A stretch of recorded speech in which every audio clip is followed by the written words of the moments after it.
السلام علیکم ورحمۃ اللہ۔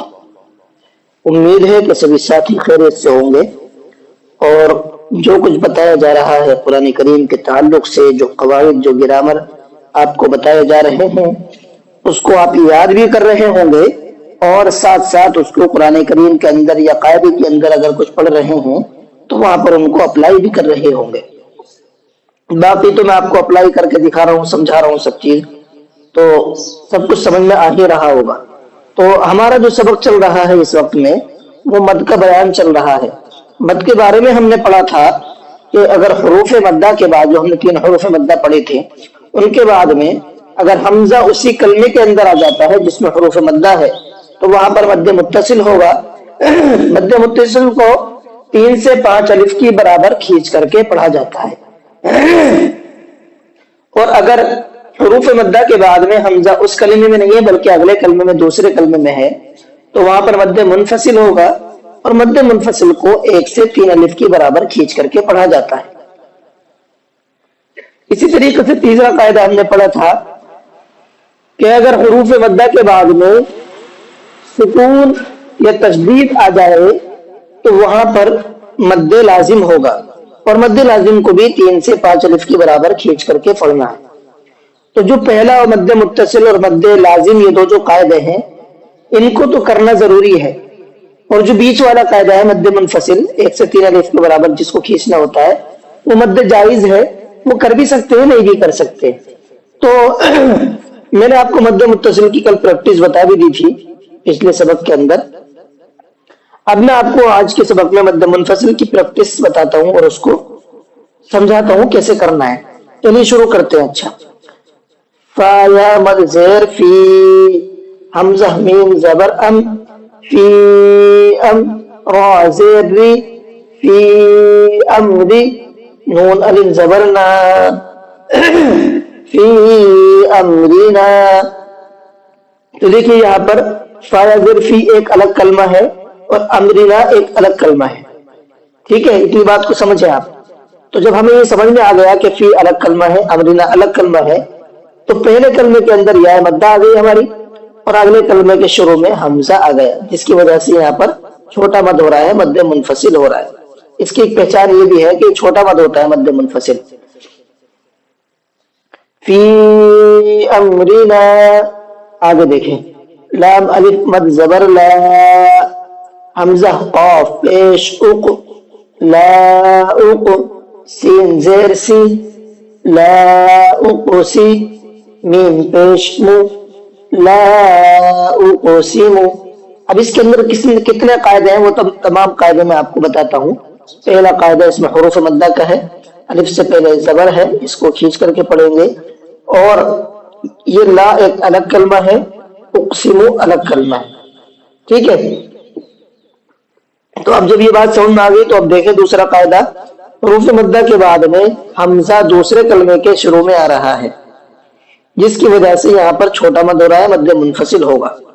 اور تیسرا قاعدہ ہے قلقلہ کا، یہاں قاف پر جزم ہے، اور حروف قلقلہ میں سے ہے قاف طا با جیم دال، اس میں سے ہے قاف، جس کی وجہ سے یہاں پر قلقلہ بھی ہوگا۔ اور تیسرا قاعدہ ان دونوں کے اندر ہے، وہ ہے حرکات کا، ان دونوں کو نہیں کھینچنا ہے۔ لا اقسم، آگے دیکھیں، قاف الف زبر قا، لام واو مد پیش لو، قالو، حمزہ نون زیر ان، نون الف زبر نا، اننا، قالو اننا۔ اب اس کے اندر کتنے قاعدے ہیں وہ دیکھیں۔ پہلا قاعدہ تو اس کے اندر حروف مدہ کا ہے، الف سے پہلے زبر ہے، اور دوسرا قاعدہ بھی حروف مدہ کا ہے، واو سے پہلے پیش ہے، اور تیسرا قاعدہ ہے اس کے اندر قالو ایک الگ کلمہ ہے، انا ایک الگ کلمہ ہے، یہ دونوں دو الگ الگ کلمے ہیں۔ پہلے کلمے میں واو مدہ آ گیا اور دوسرے میں حمزہ شروع میں آ گیا، جس کی وجہ سے اس کو یہاں پر مد منفصل ہوگا۔ اس کو ہمیں 1 سے 3 الف کے برابر کھینچ کر کے پڑھنا ہے۔ اور چوتھا قاعدہ ہے اس کے اندر نون پر تشدید ہے، اور جب نون اور میم پر تشدید ہوتی ہے تو وہاں پر غنہ ہوتا ہے۔ قالوا انا، اب آگے دیکھیں، اس کی ہجے بھی سمجھے ٹھیک کر کے ہے نا۔ حمزہ لام مد کھڑا زبر آل، حمزہ کھڑا زبر آل نون زبر نہ آل آنا۔ یہاں پر بھی وہی قاعدہ ہے، مد لازم کا ہے پہلا والا، حروف مدہ کے بعد میں لام پر جزم ہے جس کی وجہ سے یہاں پر مد لازم ہوگا، 3 سے 5 الف کے برابر کھینچنا ہے۔ دوسرا حمزہ پہ کھڑا زبر ہے، 1 الف کے برابر کھینچنا ہے۔ نون میں حرکت کا قاعدہ ہے، اس کو نہیں کھینچنا ہے۔ آل آنا، آگے دیکھیں ہجو کرنا بھی اسی کے ساتھ ساتھ، ہا الف جیم مد زبر حاج، پہلے ہا ہے پھر الف ہے پھر جیم ہے، تینوں کو الگ الگ پڑھ کر کے پھر واپس جائیں گے زبر اور مد اور زبر کی طرف، سیریل وائز چلنا ہے۔